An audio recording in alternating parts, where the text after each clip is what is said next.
Sehingga tujuan kita mengobati pasien Parkinson adalah untuk menjaga kualitas hidup pasien sehingga layaknya bisa hidup selaksana mereka yang normal. Bagaimana caranya?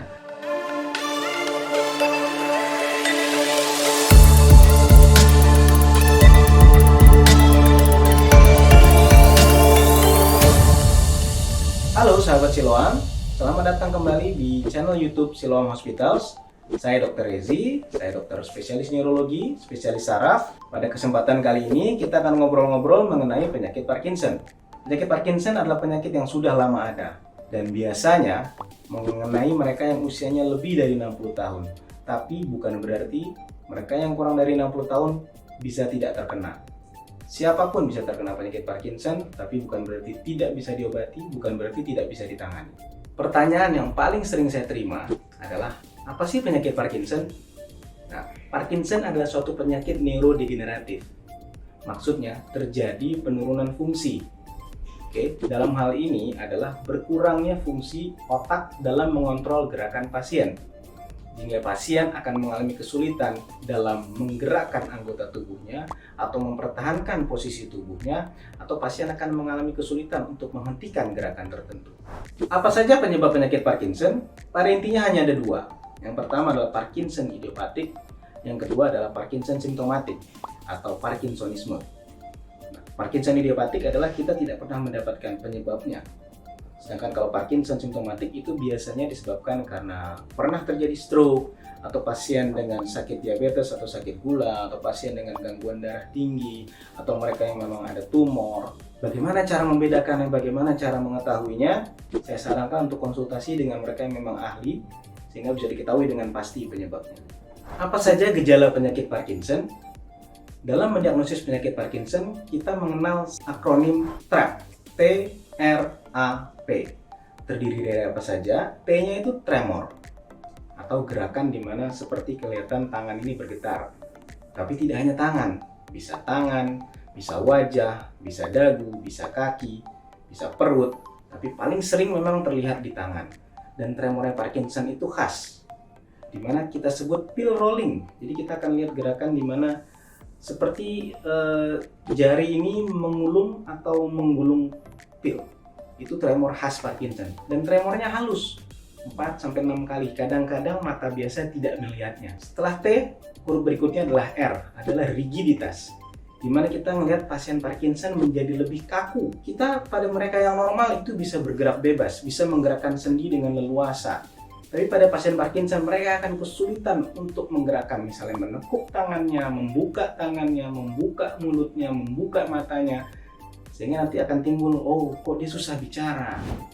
Huruf berikutnya adalah A, itu dari akinesia atau bradykinesia, di mana gerakan pasiennya akan menjadi lebih lambat. Ya, normal itu kita akan mengedipkan mata sekitar 12-20 kali per menit. Itu normal. Tapi pada pasien Parkinson dia paling hanya mengedip 5-6 kali per menit.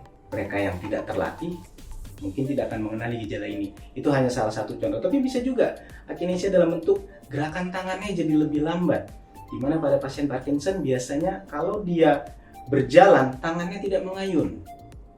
Dan yang P, huruf terakhir P itu berasal dari kata postural instability, di mana pasien tidak bisa mempertahankan posturnya. Dia akan gampang jatuh, dia akan gampang miring ke depan, dia akan gampang jatuh ke belakang, sehingga akan tampak sangat kesulitan untuk berdiri, bahkan sangat kesulitan untuk duduk, karena dia tidak bisa mempertahankan badannya tegak. Kalau kita dapatkan kombinasi dari gejala-gejala ini, atau salah satu dari gejala ini, mungkin mengarah ke Parkinson. Dalam menangani penyakit Parkinson, seperti juga penyakit lainnya, kita harus tahu berat ringan dari penyakit ini.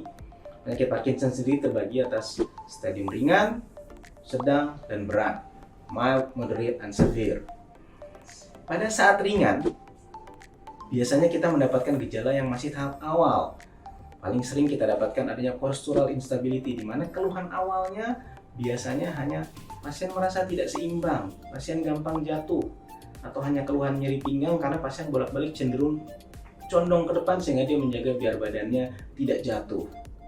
Atau pasien kesulitan untuk berdiri karena dia gampang terjatuh. Biasanya keluhannya hanya ini.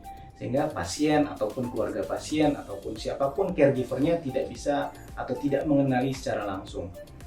Setelah menjadi lebih berat, baru akan timbul gejala TRA-nya.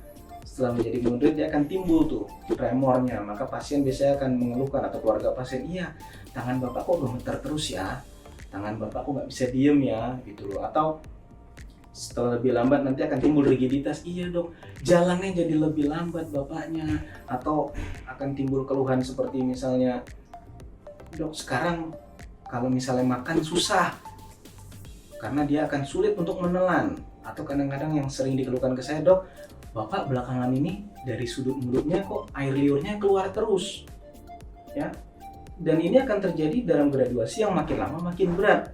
Maka akan sampai pada stadium akhir di mana pasien akan menjadi kakeksia, di mana pada saat ini pasien sudah tidak bisa lagi menggerakkan tangannya, sudah tidak bisa lagi menggerakkan kakinya. Bahkan untuk makan pun kadang dia tergantung pada bantuan orang, dia harus menggunakan sonde atau selang. Itu akan sangat-sangat menyusahkan pasien, akan sangat-sangat menyusahkan keluarganya.